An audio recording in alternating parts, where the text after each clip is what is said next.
Zest is in, where resilience begins, not fixing the cracks.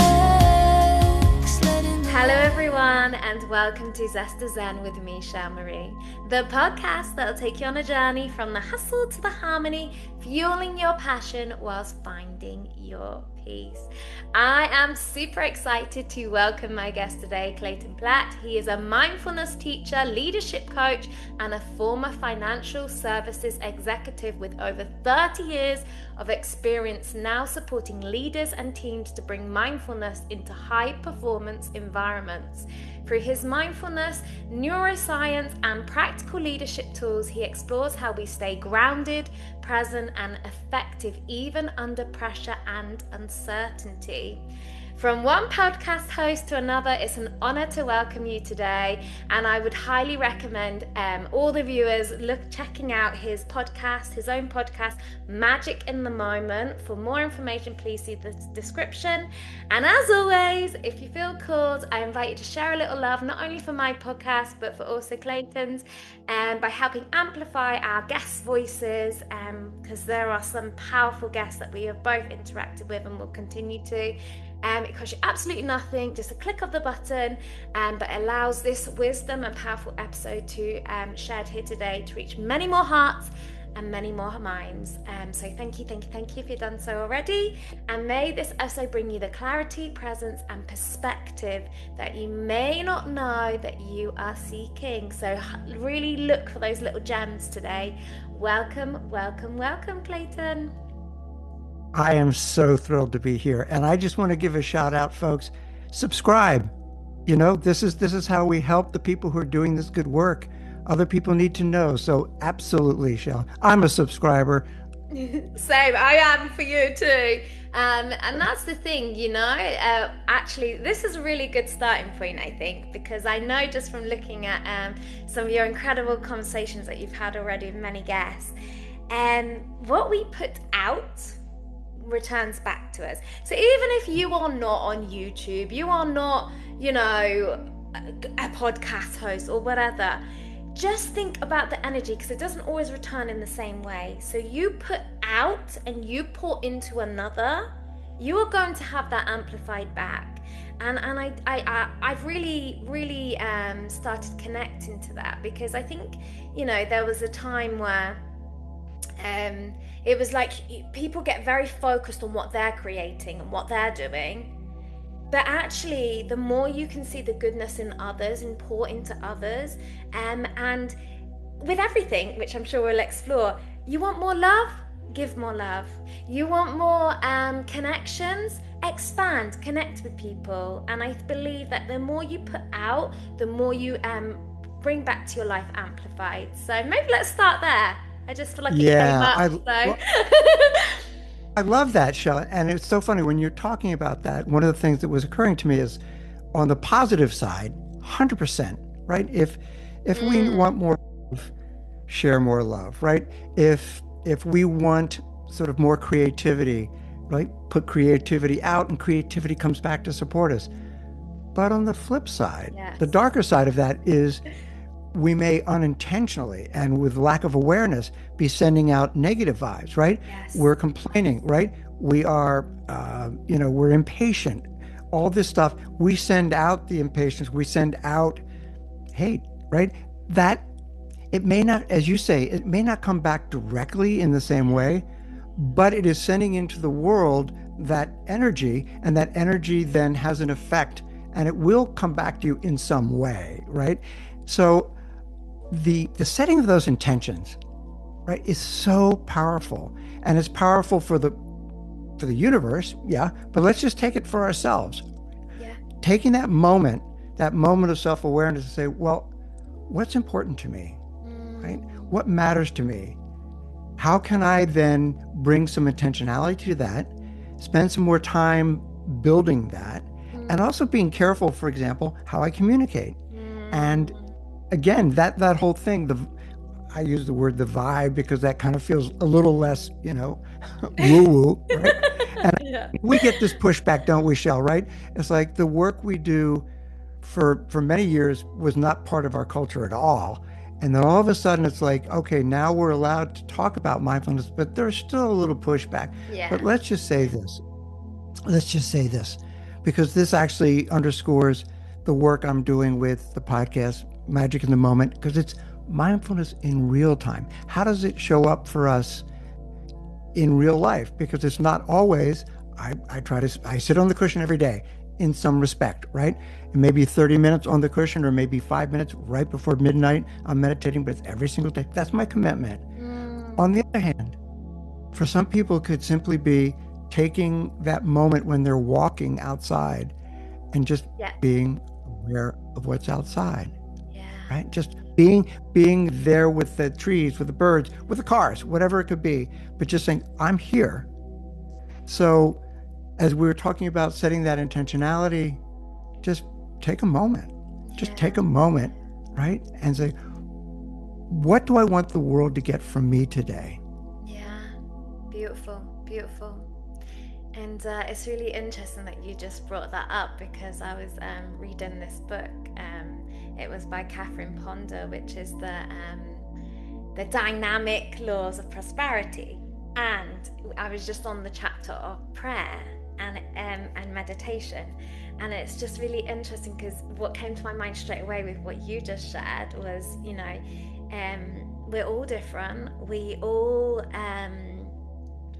some people sitting, eyes closed, is not meditation for them. Like, very much for me, I can have those moments, but I'm a very active person. And so actually going on a walk and dancing is a form of meditation for me. And actually there was one thing that they brought up, which is why I just love your take on this.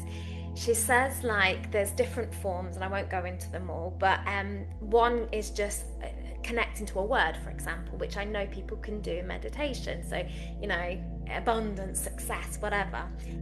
And so the last time I went on a walk, and I tried to go daily, I really tried to look at the world differently through a word. And so I was like looking at the trees and looking at the leaves and looking at the grass, and I was like, abundance, abundance, abundance.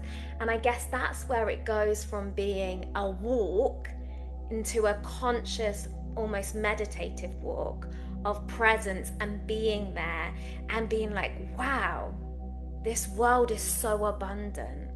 Like, even when the leaves fall off the trees, but there's still trees, there's still clouds, there's still grass, there's still and I think when we start looking at the world with different eyes, and using our words really intentionally, it can amplify things, I think. Yes. So first of all, again, I just like to share when things I have really over the years tried to become more and more in tune with what's happening bodily. And when you're describing that, it was so funny. I had this immediate flow of either dopamine or oxytocin. I'm not sure which, right? Either is great. The dopamine is a reinforcement, but the oxytocin is that personal personal connect. And here's why I think that was happening, because you're describing so beautifully, using a word to help connect with what you're seeing, what you're hearing, what you're smelling, what you're feeling, right? And to me, the importance of that is from a neuroscience standpoint. If we're going deep into that and we're taking the moment to connect verbally with something that we see, we're strengthening that neural pathway so that in the future we're more aware of it. Yeah. And giving a name to it is very, very powerful. So I love that. For some people, they might want to do it and then see what provoked them, but both work beautifully. And by the way, using that term abundance, I'm sure this was part of your motivation, but one of the things that happens is that we see the world differently. Yeah. If we are priming ourselves to see abundance in the world, in our own lives, right? And we live in a culture that tends to be, zero sum. It's like if someone has something, then we don't, right? It's not enough, so we're grasping. And what you're demonstrating so beautifully is taking that moment to see the world from a standpoint of, wow, there's so much here. And also I hear the gratitude with that. Yeah, thank you, Clayton. And again, you've just from your beautiful share, you've just made me think of something else, which is another perspective of life. And when you said about when we kind of, which I think is a really important thing to look at, for example, we can actually use my podcast to your podcast, okay? So I look and, I'm at whatever 100, okay? You're at whatever 1,000. I could see that in two different ways. I could see that as, oh, mine's not as good enough. Mine's not as whatever, yeah? I could compare and contrast, yeah? But I don't. I see it as what you've received, I can receive. And what someone else, and I'm sure when you look at someone else who, if we're not just focusing on the numbers, it's the impact as well, is, wow, they can receive that, I can receive that. And I've started seeing things and people and opportunities in a very different way of, it shows me evidence that if that is evident in their life, that can be evident in my life, because there's enough for all. And I think when we start switching the way we see things as not competition, but as evidence of what is able to enter our lives and beyond. So you see that if you can, that person can achieve it, I can achieve it. And I think it's just a very different way of looking at life. Yeah. And it's really important, Shel. This is a concept, actually, again, interestingly and not surprisingly, that has become more and more sort of front of mind for me. There's a great Buddhist term, which is mudita, right? And mudita is sympathetic joy. It's happiness in the good fortune of others. And it is taking into account abundance and moving it away from that, oh, if they have it, I don't have it. And in my particular case, I have 3 beautiful grown children in their 30s, all married. And I have many, many friends with lots of grandchildren. Yeah. And I don't have any grandchildren yet. Yes, now, lovely. Exactly. Big word. But even if it never happened, right? I really work hard when I see little ones running around. There's joy for me. There's joy for the parents and for their parents. And it's not like, oh, why does not exist in my life? Rather, it's like, if it happens, oh my God, I'm going to be so happy. And if it doesn't, I have 3 beautiful children with wonderful partners, and that's enough. Yeah. So the rest can be, sort of icing on the cake, so to speak. So yeah, looking at that and going, it doesn't diminish my sense of self-worth or my happiness if someone else is in a spot where they're enjoying, success. So that's beautifully put from your standpoint. And I'm a subscriber. Thank you. And I think again, I love that you added another layer, because again, I even though I don't think of it as, that's it, that's what's coming to me, like, I love that you added another layer, that there are some things sometimes where, we don't know, and that's okay. But equally, I think also and I would love, again, from your perspective of this, but I think it stops that chasing something that we actually don't know whether it is the right thing for us. Because I've seen it so many times of someone will do something and someone else does it because they see the success or whatever it is that person gained, but they actually don't know if that's the right thing for them. And often yes, they can achieve the same, but do you want to achieve it through burnout, which I know that we'll touch on, through stress, through this, through that, or do you want to achieve it through flow and ease and grace? And for me, as much as possible, even when I see, other people and I feel something within, like, oh, I would love to do that. If it's not coming to me, and it's not saying that it's always got to be ease and flow and everything, but if I feel a resistance, and I don't mean in a resistance of fear, because I think fear is a good thing, but if I feel like something is just quite not happening, either it's not the right time or it's not for me. And so as much as possible, again, I just find reading sometimes and hearing these beautiful ways you can kind of put your message out, if you call it the universe prayer, whatever it is.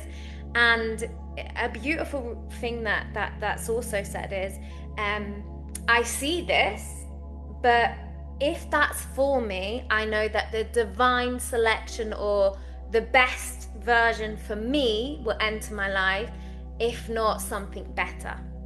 And I just think, again, it's just that reframing, isn't it? It's that seeing life differently, and if it doesn't, it's because that's clarity in itself. It's maybe not for me, and that's fine. Yeah. And I think what's an important element here, we get so many messages, right? So especially right now, the way the world is wired, literally, right? We get messaged on social media, we get messaged culturally, and we grew up, even for those of us who grew up before the internet, right? We had cultural messages, we had familial messages, and they get sort of ingrained in us. And one of the things that I think is important, and I think it's inherent in what you were talking about, is there are all these messages, and it's what contributes to monkey mind, right? People go, I can't sit quietly because my mind is going ba ba ba ba ba ba. And I go, well, welcome to the human race. It's like that doesn't make you a bad person. And if you're trying to meditate, that doesn't make you a bad meditator. If you just notice that, that's a really positive thing.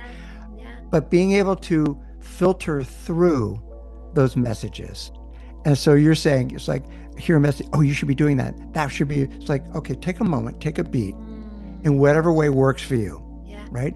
And maybe it's on a walk, maybe it's going to dance and getting sort of centered, whatever. And I'm going to put a seed here to go into a conversation I want to come back to. But whatever it is for you, letting that moment settle and being able to distinguish between, and this is where the awareness becomes so important. It's like, is this a message that is, well, they're all real, but is it true?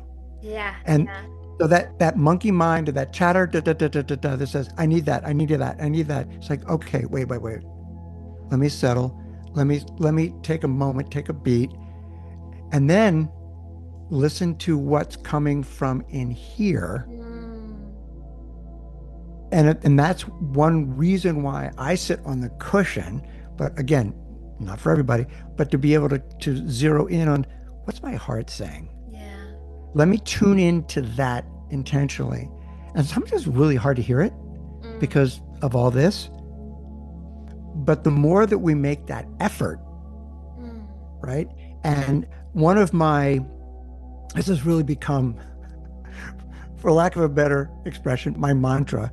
But it underscores sort of my purpose on a day-to-day basis, both personally and how I coach and train, etc., is awareness plus choice equals results. So the first thing we need to do is build the awareness of like, okay, what's really happening here? And before I make a decision, sift through the reality versus the noise, and then make a choice, because that choice is going to lead to the results. And I think that plays into what you were saying. It's like, should I be doing this? Well, wait, what's important to me, right? Is it to be this level of a podcaster, or is it to reach this many people? Is it to touch these many lives? Is it to be this authentic, Yeah. right? Yeah, So absolutely. amen to that. Amen to that wholeheartedly. Beautiful. And what I've noticed as well, with what you so beautifully explained, is if you have like a kind of belief or something that you kind of set yourself, because I remember I used to get so lost in all that. And I will, so say it's at night and my brain's really restless or whatever, I will just say, I will know the answer in the morning. I just don't say, it's not this, it's not that. And usually I will have a dream or I'll wake up and I will know it, or it'll be forgotten. And again, I feel like it's kind of like when it's something that's important, it kind of, not always loud, but it keeps knocking, keeps coming up. Um, yes, it doesn't mean it's always for you. It could just be passing through you, but usually it's still feedback. It's still giving you something that you need to look into or address, I think. Something maybe within your, nervous system or something that's going like, ooh. So I always, yeah, I just feel like it's definitely, it's super, super important. So if I feel like something's feeling very intense, I just, again, like what you so beautifully said, I take a moment and I just observe it. Interesting. And I know that if it's something important, if I am supposed to send that email or whatever it is, it's all, it all depends on what it is. I know that I will be reminded. Like I just set Mm-hmm. that belief myself that I don't need to now, remember. No, I know that it will come up and I will be reminded again, and I will know what to do. And pretty much it's Yeah. working. Yeah. And I think that makes so much sense. And that's the whole point of then kind of building that awareness to say, okay, let me just take inventory, Yeah. right? I'm not going to follow every message that's coming through and get deep into analysis because I don't have time for that and I have a job to do or whatever, right? Yeah. But if we can sort of that awareness and from a neuroscience standpoint, they call it metacognition. Mm. And in the mindfulness world, one of my teachers, Jack Kornfield, calls it the one who knows. So it's Mm. that knowledge of what you're thinking about. It's that extra layer, and it's not really easy to do that. But if you again spend some time to be intentional about it, you go, oh, look at what I'm thinking about, right? But Yeah. then you just instead of going with a story, because the story may or may not be important, just taking inventory. And as you said, if that keeps coming back, okay, I think that's something maybe I need to explore Yeah. one way or the other, right? If I can, I want to shift for a second because something you mentioned earlier, and it also kind of ties into the name of your podcast. One of my guests recently was on my podcast was a guy named Rich Rowe, and Rich is a really interesting guy. He's had a very full life as a sort of a personal trainer. He's a climber, and he was talking about climbing El Capitan, which is in Yosemite, and it's a really prestigious climb if you can do it freeform. Wow. And he is now working on, I think it's a book called Abs to Zen, Ah. right? And so he was saying to me, he said, I can't sit quietly because my mom, blah, blah, blah, but I get mindful when I'm active. Yeah. Yeah. And he said, and I get like, if I'm really working out, then he said, so I see one way that I can give to the universe is Yeah. to say, you can get right. So, but here's the thing he was talking about. And this gets back to, I think, one of the things you were mentioning before about decisions. You said, you're climbing. Well, you absolutely have to be in the moment because bad things can happen if your mind wanders at the wrong time. But he said there's something also very interesting is that you're climbing, you're conscious yourself, but then you also have to have an outer cognition of what external forces you may need to pay attention to. It's like Yeah. all of a sudden the weather changes, get off the freaking Wow. mountain, Yeah. right? And I use that example with, how many thousands of bodies are at the top of Mount Everest? And you think about that, it's like the resilience and the drive to get to the top. But at one moment, there was a opportunity to make a different decision. And what drove the sense of like, I cannot stop? Well, maybe that's the way you wanted your life to end, but I doubt it, right? So we all have those maybe less catastrophic moments when we're involved in something, we're pushing through culture or whatever, our pride tells us, keep going, keep going, keep going. And then we have a moment where it's like, well, wait a minute. At this moment, what's most important? Absolutely. My health, my family, a chance to do it again. And that's where just not blocking out some external messages, but that's so hard because we're getting so many and to sift through. And that's where whatever we can do to be in that moment and pause, at least to be able to judge, from a critical standpoint, this may be more important for me right now. Absolutely. Does that make sense? Absolutely. And I don't know why I just thought of this, but what interestingly came up is in that kind of high pressure situation that you described as well from your guest. I think sometimes we can be kind of very critical and unkind about the mind and how the mind is intense and all this. But it's interesting how the mind knows in those moments, it doesn't send all that intensity. It knows its purpose in those moments is to make sure you're okay and that you are aware and you're this and you're that. Because again, obviously, I've not done a survey or anything, but just in general, anyone that's in particularly certain environments, the odds that all of a sudden all these very unkind, horrible, really not nice thoughts are going to come in that moment, you don't really hear people say that. So it's very interesting how I think sometimes we're kind of, and when I say we're, I'm just speaking aloud, but we're very like, oh, the mind is this and this and this, and things pass through and pass through and pass through.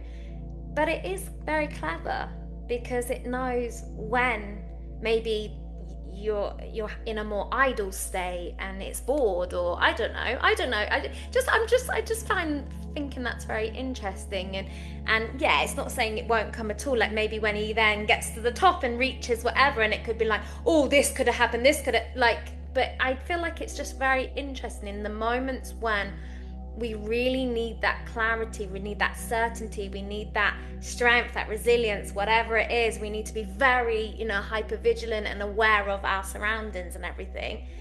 It's like the mind is in its element. It's like, yeah, we're doing this. So I don't know why I just felt like that was really interesting. No, I love it. Came up. No, I love it. And I think for me, the real importance, and this, it's interesting because one of my heroes is a guy named Danny Kahneman. And Danny Kahneman was a Princeton professor in psychology who actually won a Nobel Prize in economics for his work around behavioral finance. And he and his partner at the time, Amos Tversky, did all this research about the different systems in the mind. And he talked about system one is our automatic brain. Yeah. And it's what makes 95% of the decisions during the day. We don't have to think about it. It's like you don't need to tune into your mind to have your heartbeat or your lungs, breathe, or how you put a foot before the other, right? Yeah. But a lot of the little decisions that we're making that are beyond the physical are also made by that automatic fast brain. System two he described as it's the more analytical, it's the prefrontal cortex, it's the executive brain where it's slower, and understanding when we need to do that shift is really important. We can't do it all the time because there are too many. For example, I think about this as you're walking, let's say, you're listening to a podcast and you're walking down the street and your mind says, stop, because you're about to cross the street and get hit by a car.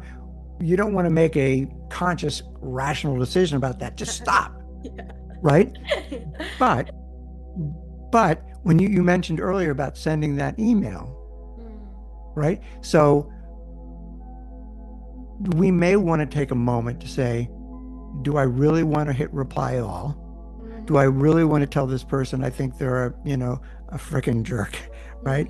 Because they've hit me wrong. Do I want to reread that, take that pause, right? And again, there's a wonderful expression, and I'm going to paraphrase, but Viktor Frankl, who's a Holocaust survivor, wrote, between the stimulus and the response, there is a space. And in that space is where we make our choice. And he goes on to say, and it's in that choice that we have the freedom to be who we need to be, right? And so that's, as you were saying, so between that stimulus that says, do this, and then how we actually respond, just taking that moment. Just taking that moment and just say, wait. And again, it's determining all these stories that I hear, some of them are important and some of them not so, and just paying attention to them, right? Absolutely.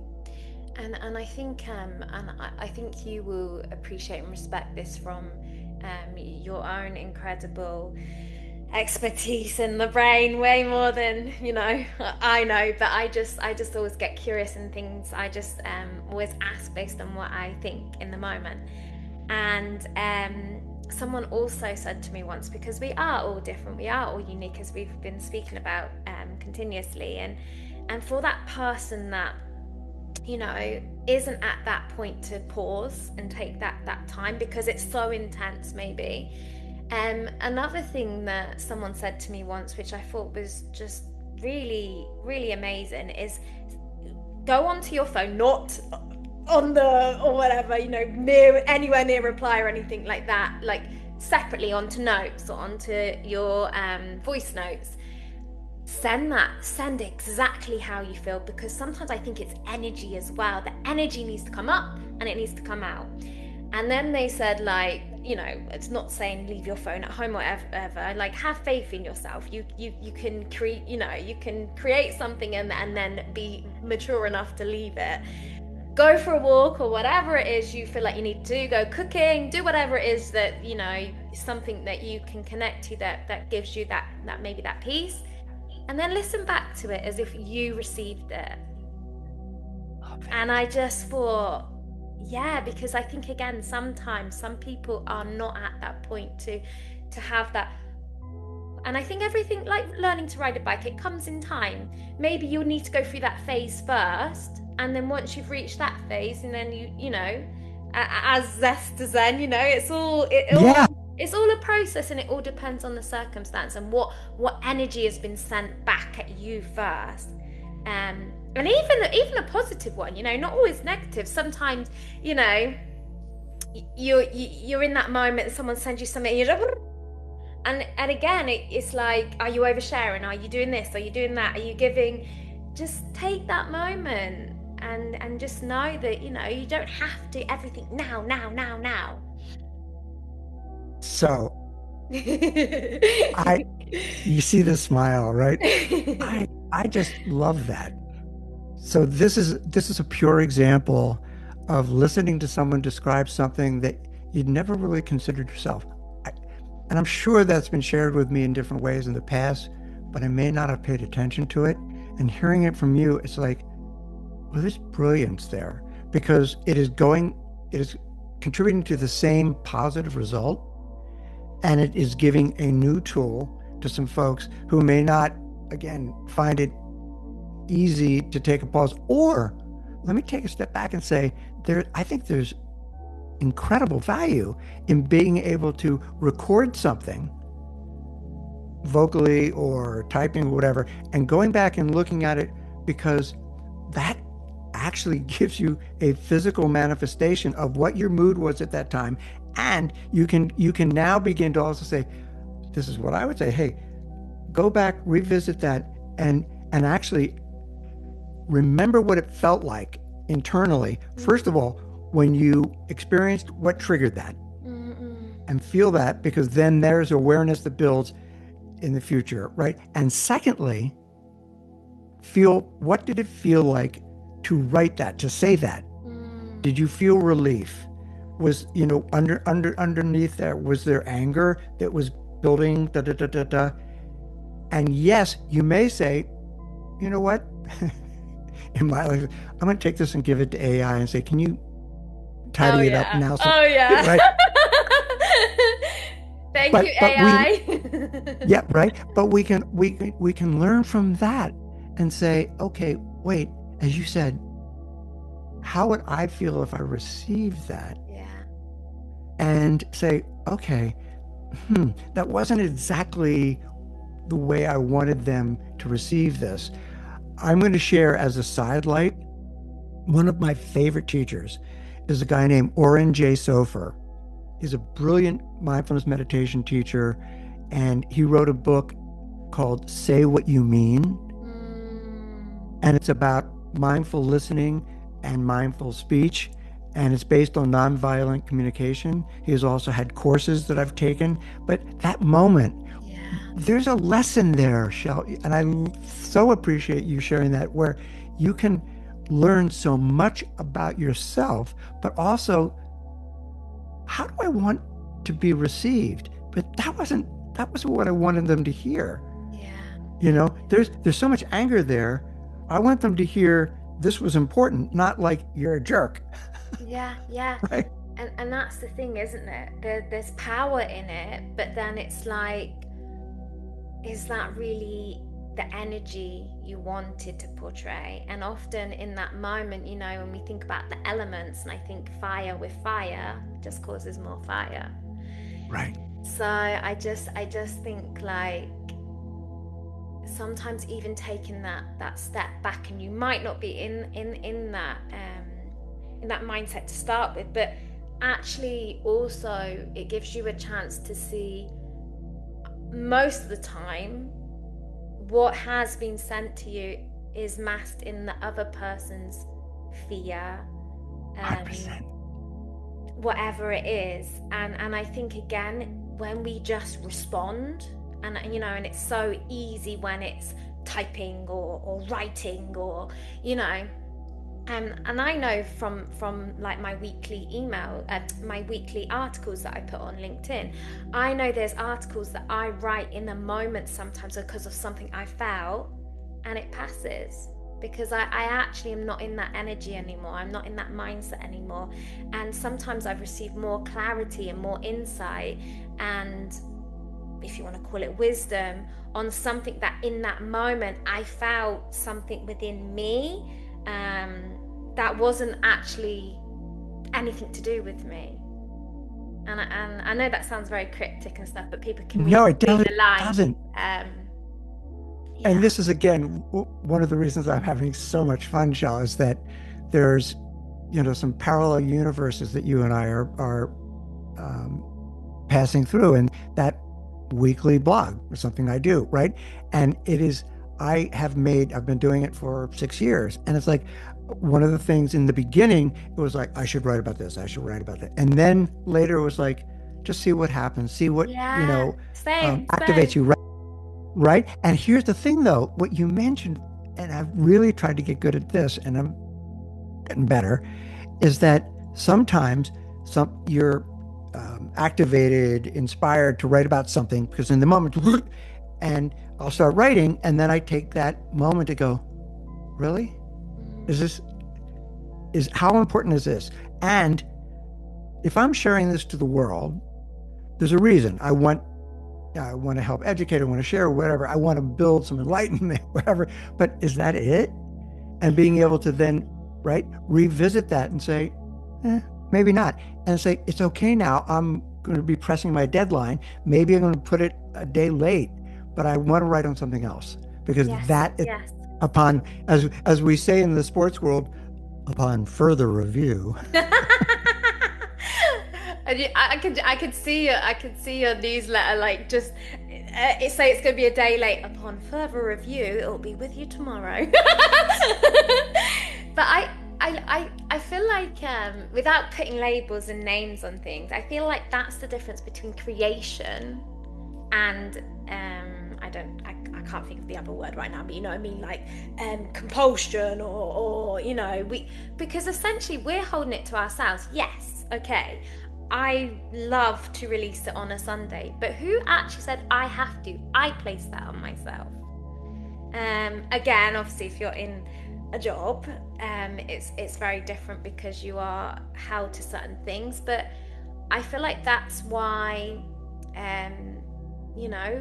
we go down different routes and paths based on what we feel are our values and something inside. And even though, I'm so grateful for all those job roles and all the opportunities, and I never was someone who dreaded going to work, anything like that.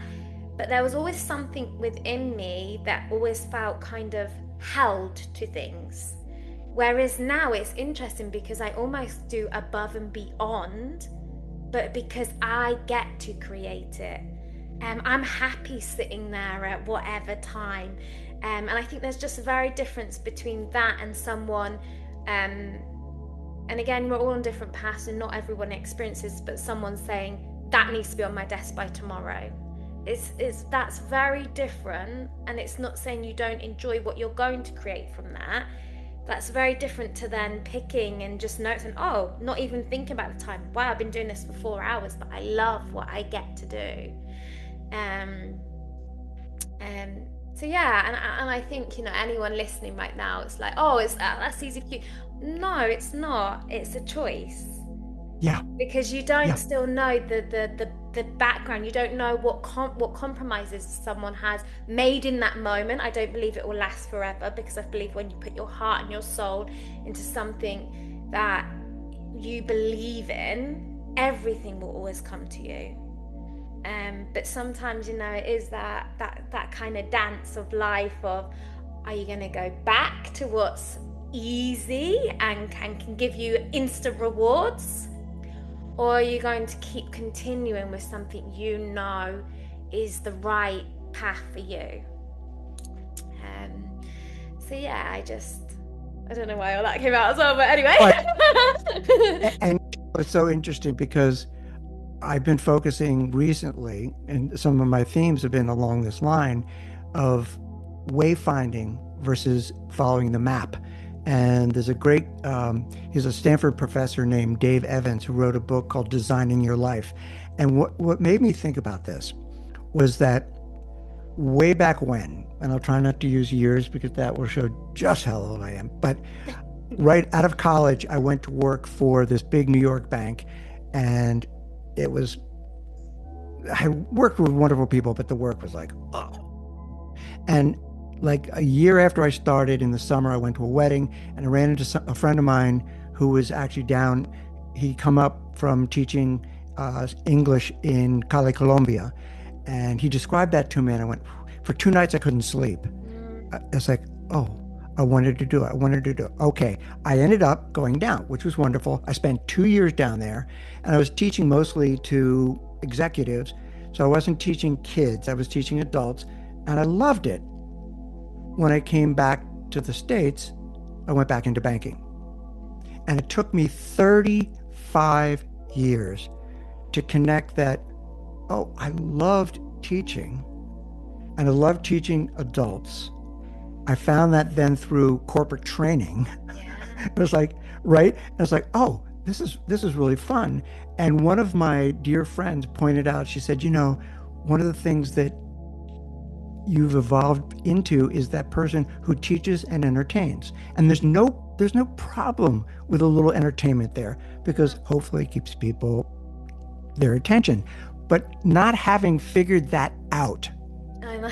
So, right? I hear you. On hand, right? So on the one hand, I could beat myself up because I would rather be at Shel's age, figuring that out, and then saying, whoa, where's it going to take me? But it's okay, because everything that I did along the way, I learned from. Absolutely. Met people, right? It became part of my sort of inventory to use for examples and learn about myself. But at some point, and I think this goes back to your point, we need to pay attention and feel how our heart is reacting to that. And also feel the energy, right? Where's the energy flowing from when we're doing a task? Not everybody everybody can do a job that just lights them up and also pays them. Yeah. So sometimes you need to trade off. I have responsibilities. I want to be married, contribute financially to my family, Okay, I'm going to do this job and know that as I'm doing this job, it's helping support this. Absolutely. Then there's a what, right? But there come time when it's like, this is not working anymore. Agreed. Right? Agreed. Yeah. Right? So I applaud Yes. your journey to be able to like say, oh wait, let me just listen to where my heart wants to take me and be true to that, throw myself into it, and let's see.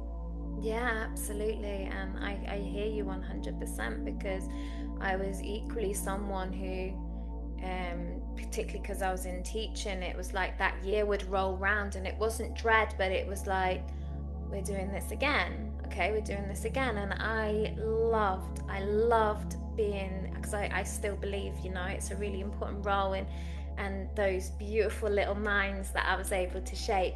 But there was just always something in me that when I, particularly got to the summer holidays, there was something that went, I'm me, and it's not saying I was an actress or playing a role, but there is a certain way you speak with certain age range as well. And again, how you dress, not that I dress any differently, but there are things that we're kind of held to in certain roles that we are supposed to present ourselves certain ways.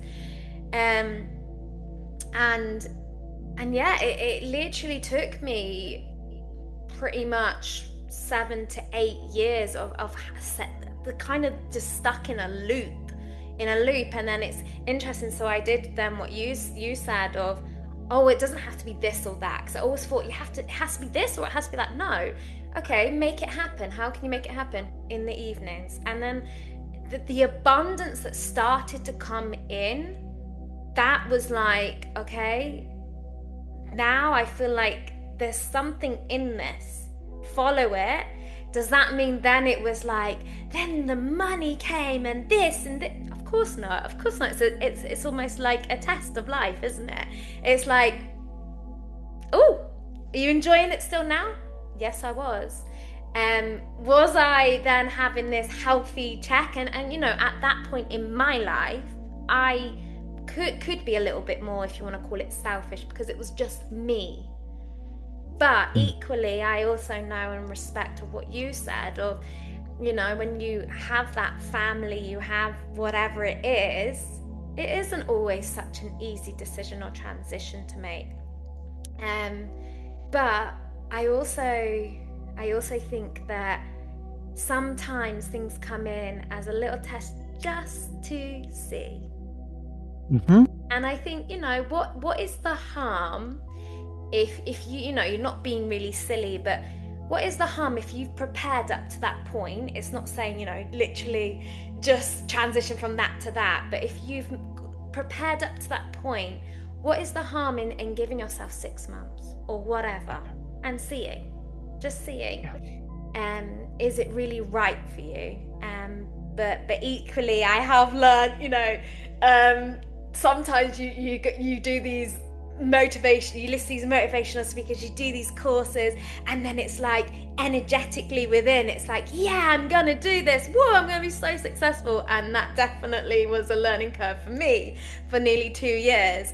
But equally now, I think, sometimes internally, and I guess you will be able to expand on this more, but sometimes the internal knowing, the external needs to catch up, because there's a lot that you need to move through internally in order to sometimes even receive what it is you're wanting as well. I totally get that. And that, I just want to sit with that for a second, because it lands powerfully with me. That sense of like, you feel it, that there's a connect inside, what's important, and then externally it's like, responding to realities, right? And it's like, oh, so how far am I supposed to push this? and understanding the resistance, and we talked about that in the very beginning. That resistance, what's the resistance mean? Does it mean this isn't right, or does it mean this is hard? Hard doesn't mean wrong. Hard sometimes means, yeah, it means like if you're willing to climb that particular, hill, it's like, then there's a beautiful view at the end, blah, blah, blah, blah, right? But being able to filter through what effort needs to be put into it. Yeah. And then as you're doing that, perhaps being able to notice little steps like, yeah, okay, this is it. And also being kind to yourself. Yeah. Right? And saying, okay, this first, my first effort kind of sucked, or, that things didn't work out quite the way I wanted up front. Pause. Does that mean I stop? Or does it mean, do I take a step back? Do I ask for help? Do I ask for feedback? Right? Do I ask AI, how the heck do I get more exposure for my podcast? Right? Whatever it could be, right? And then noticing, okay, how important is it for me then to follow through this? And I'll share with you, I've been writing a book. My book is done, right?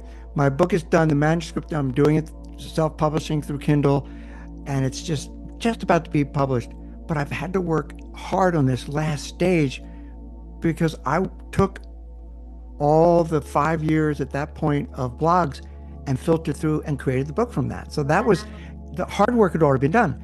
But then it's like, I don't have anybody just doing this for me, and now I have to reach out for help. Would you be on my launch team? And it's like, how do I feel about that? And I go, well, wait a minute. How would you feel if you were asked to support someone else? And I go, I'd be in. It's like you say, I give them a chance. So again, it's that connection between like, oh, I don't want to do that. I don't want to seem needy. Just like you said, all right, well, write the email. And I wrote the email, and I said, how does that seem? It's like, that first sounded a little needy. Let's switch it. Oh, now it sounds like I'm the way I wanted to. Yeah, yeah. I'm inviting them to be part of something important to me because they're important to me. Yeah, and first of all, congratulations. And also, I just think you again just touched on something really powerful, which is we make it about ourselves. And again, you are allowing through your creation others to receive. And is again, me, should I take it from you? And what I think you so beautifully expressed was, if you receive someone reaching out to you for that, how would you feel? Oh, well, I'd love that. So why would others not want to help you? I think that's right. So beautiful. Wow. Clayton, I really feel like I could just keep talking and talking and talking and talking to you. It's been an absolute pleasure, but I want to also be so mindful of your time. And yeah, just from anyone listening right now, I'm sure you will go to the description and connect with this incredible man and his knowledge. And the beautiful thing is about alignment and without going too woo-woo, but if you're enjoying this type of conversation, you are going to love all his guests, because naturally this is what happens, is you align with people with similar minds, similar thinking, and also not so similar sometimes, which is really beautiful. And I think you just deserve to keep expanding and growing, and may your audio book and your book in general really thrive. And I'm excited to make sure you give me the information so I can put it in the link for everybody.